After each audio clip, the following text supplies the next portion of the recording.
The Australian share market is reversing some of yesterday's strong gains as investors lock in profits. Finance news now. Here's reporter Alicia Barry. And Alicia, news from National Australia Bank today.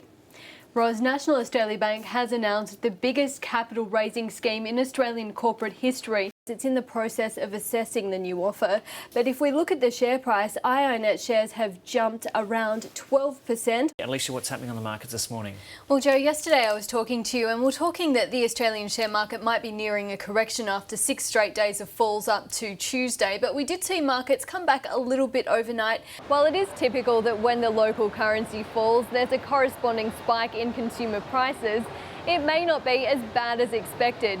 Business confidence has jumped to a 10-year high, but that doesn't appear to be encouraging employers to hire more staff just yet. We're just breaking out of that there because the unemployment figure has come out and it's been a pretty sharp fall. To take us through it is our business presenter, Alicia Barry. Joe, we have just had the numbers come out from the Australian Bureau of Statistics and they're for May, and it shows the unemployment rate has fallen from a revised reading of 6.1% to 6%, stepping down. OK, well, a reversal of fortunes on the market today. Yeah, back home, the share market isn't doing so well after some very strong gains yesterday. Investors are locking in those profits, it seems. Things not looking good for the department store Myer. Gemma, the company has posted a 23% fall in half-year profits, setting up a fairly tough task for the new CEO, Richard Umbers.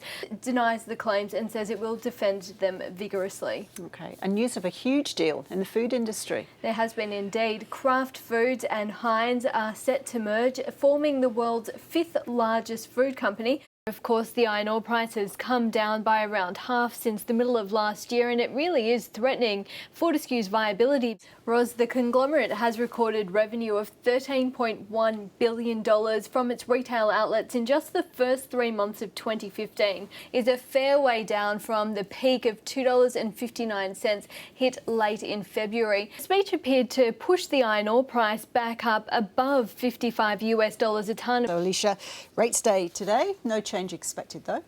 Ros, interest rates are at the historic low of 2%, and the market and economists aren't expecting any change today, but what they will be looking for is a change in language. A little bit of concern about the health of Australia's economy today.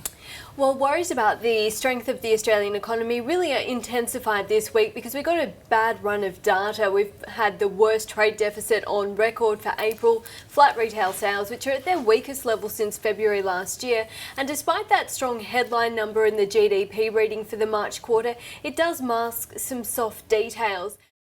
Jane, as expected, the Reserve Bank has trimmed its growth and inflation outlook for the Australian economy, but it hasn't given a clear indication as to whether or not it will cut interest rates again, buying 77.5 US cents, Jane.